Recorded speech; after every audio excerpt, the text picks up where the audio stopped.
मित्रों नमस्कार। यदि आप अपने जीवन में सकारात्मकता रखेंगे तो निहाल हो जाएंगे। एवं यदि नकारात्मकता रखेंगे तो निश्चित रूप से, मैं नाम नहीं लेना चाहता, आप समझ लो कि निहाल होने का उल्टा क्या होता है। आपको मैं इस मोटिवेशन में छोटे छोटे उदाहरण देख के बता रहा हूँ कि जैसे हम कहीं एक ट्रेन में हैं और ट्रेन से उतर रहे हैं और पीछे से किसी ने हमें धक्का दे दिया, थोड़ा सा टच हो गया, तो इसकी सकारात्मकता ये है कि हमें उतरना ही था और पीछे से किसी ने धक्का दिया तो थोड़ा और भी निकट आ गए। अपने मारवाड़ी में ऐसा कहा जाता है कि धक्का दिया तो मेरा क्या बिगड़ा, मैं तो आगे ही जा रहा था, थोड़ा और ही आगे गया।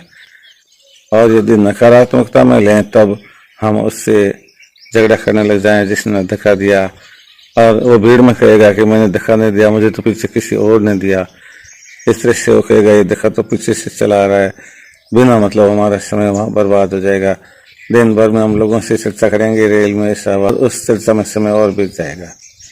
इसी तरह से और उदाहरण कि जैसे हम मान लो सुबह सुबह उठे हैं और बिल्ली के बच्चे गेट पर आपको मिल गए म्याऊं म्याऊं करते हुए। आपने यदि इसमें सकारात्मकता देखी तब आप ये कहेंगे ओ भगवान खुद आए हैं और भूख लगी है भगवान को और मेरे से प्रसाद चढ़ाने का कह रहे हैं और मैं इनकी सेवा कर रहा हूँ, मुझे भगवान ने मौका दिया है। इस तरह से आप ये समझ करके उनको बड़े प्यार से बतलाएंगे, बात करेंगे और बड़े ही प्यार से रसोई में जा कर के उनके लिए खाना भोजन लेके आएंगे। बड़े ही प्यार से उनके बर्तन को साफ करके उसमें डालेंगे और बड़े स्नेह से उनके ऊपर हाथ फिराएंगे। तब आपके अंदर कितनी पॉजिटिव ऊर्जा हो जाएगी, प्रसन्नता की एक लहर आ जाएगी।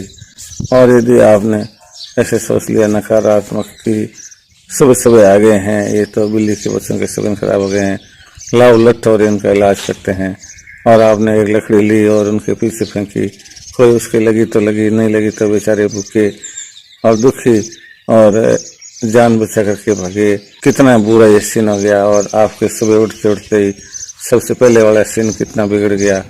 तो कहते हैं ना कि भाई सुबह का सीन बिगड़ जाता है तो फिर दिन भर बिगड़ा हुआ रहता है।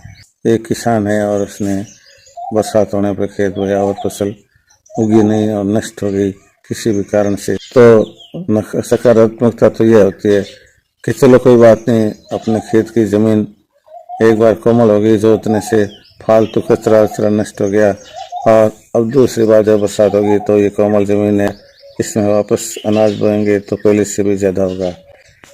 और नकारात्मकता तो ये है कि बस घुटनों में मुँह डाल लो, रोते रहो कि हमारे तो कर्म ऐसे, हमारे भाग्य में यही लिखा हुआ है। तो इस तरह से रोने के लिए भी कोई मना नहीं करता है।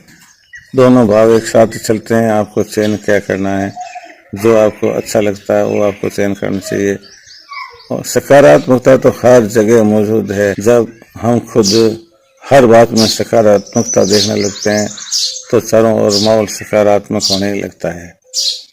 कोई आदमी आया और उसने आकर के आपको, मान लो कि ऐसा कम होता है पर कभी हुआ, और किसी ने गालियां निकाली आपको क्रोध करने के लिए, और आपने उसको सकारात्मकता में लिया कि नहीं नहीं ये गालियां निकालने नहीं आया, ये तो भगवान ने भेजा है हमारे पास में धीरज की परीक्षा के लिए।